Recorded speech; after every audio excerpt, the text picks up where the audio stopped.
Okay, so continuation ito no sa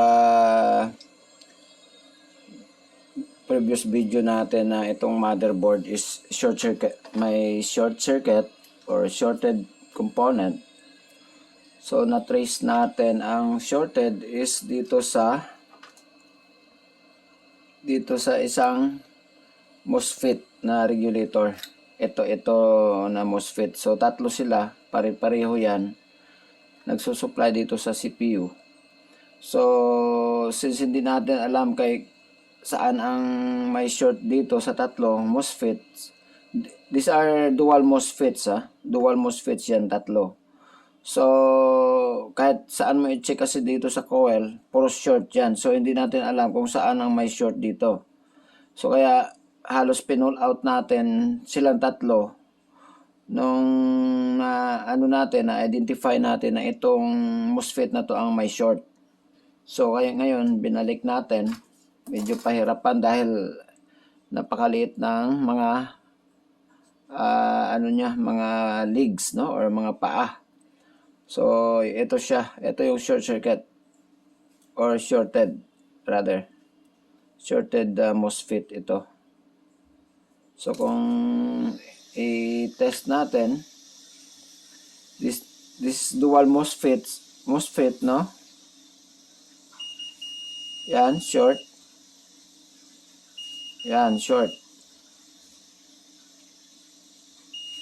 So ngayon dito wala nang short dito sa coil, sa ground to coil, wala na. So wala na. Okay? So wala na ko. Itong capacitor din dito na ceramic dito sa wala na rin.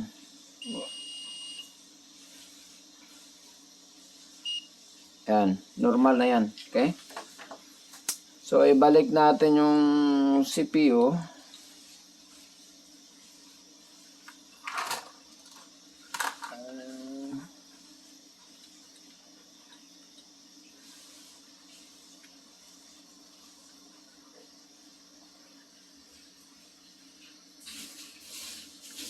Okay.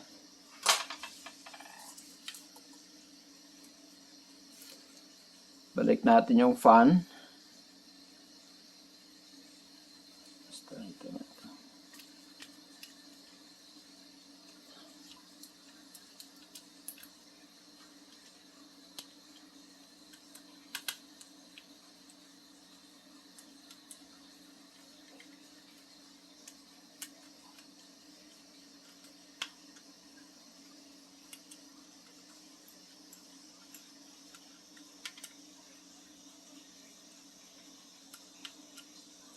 So, hopefully okay na to, no? Wala na ibang trouble kasi sayang pag hindi naayos to, no? Maganda to, touchscreen siya, tapos malapad, tapos 8 gigs yung RAM, no?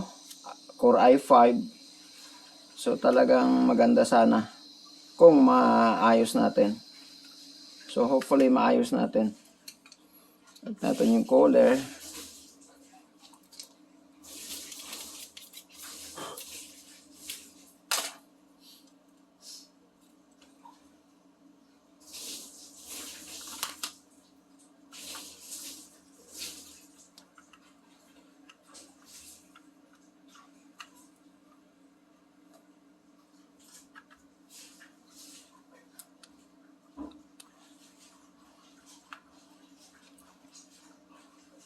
Okay.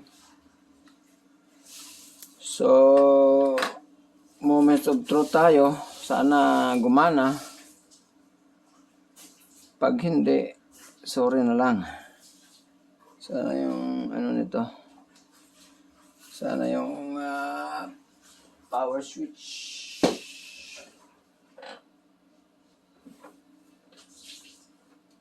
Ano?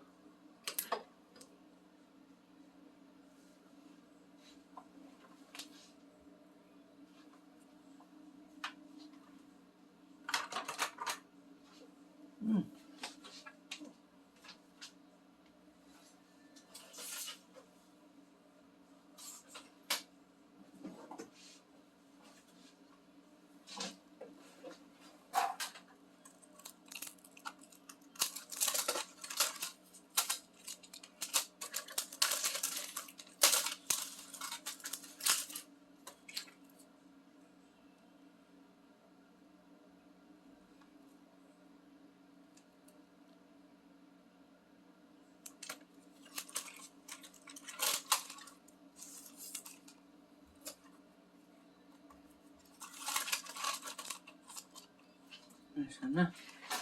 Wala na yung power switch, power button.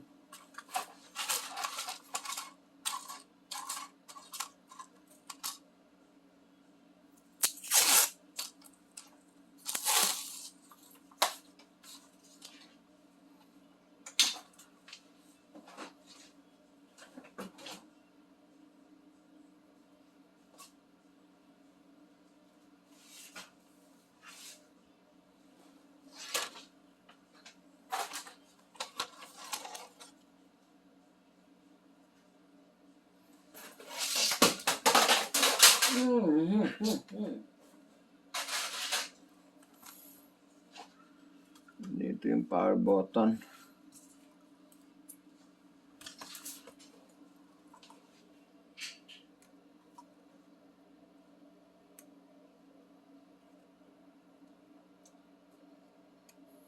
Ito.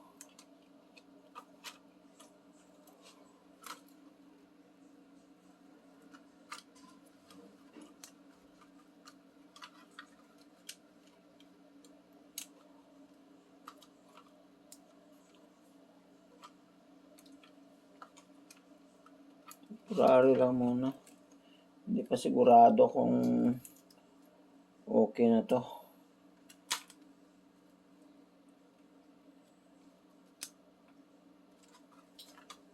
Pwede naman ito tanggalin yung power button niya eh.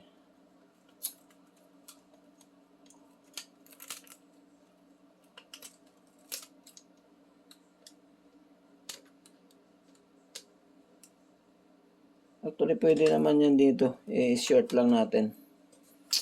Ay, nako.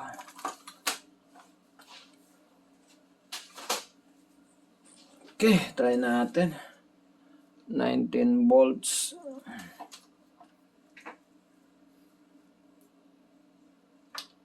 Okay.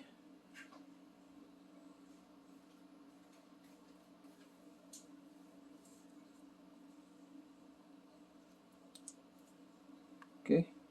So yan, hindi na nakita yung supply natin. Hindi na nag-drop. Okay. So, nung una kasi pag plug in natin ng supply is nagda-drop siya to like 4 point something volts, no? And maximum yung current natin.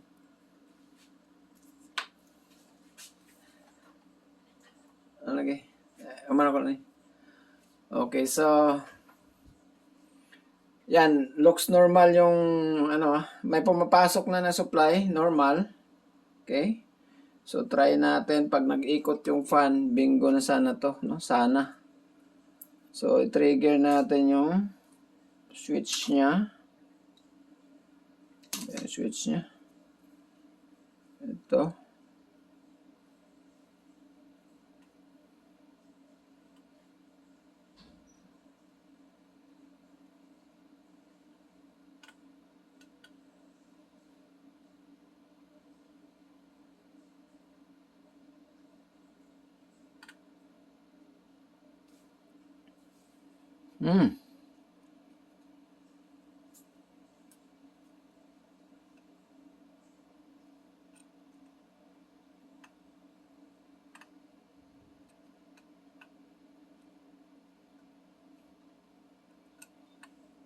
Kailangan talaga natin ng ano niya.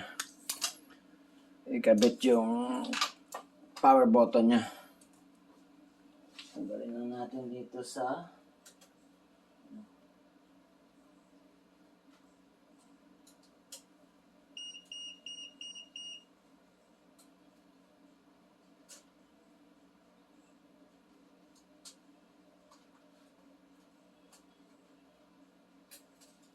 okay.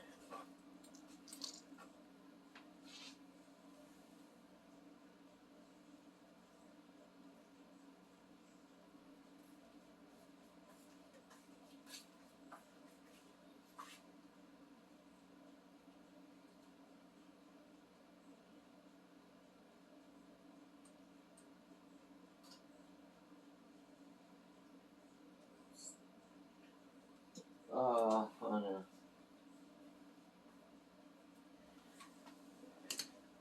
One more time lang, one more time.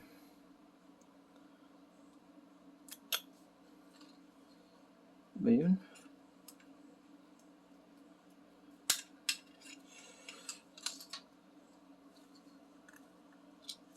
Okay. Plug in. Power on. Yan! Okay. Tignan nyo guys. Bingo na. Umikot na yung fan. Nag-ilaw yung power button natin. So, mag-off talaga kasi hindi pa mainit yung CPU, no? So, pero at least hindi na siya namatay. Yan. Kita nyo. Then, looks normal yung current draw niya. 1.131132 amperes. 21.66 watts. Normal. Tataas pa yan pag nalagyan na ng screen. Okay. O yan.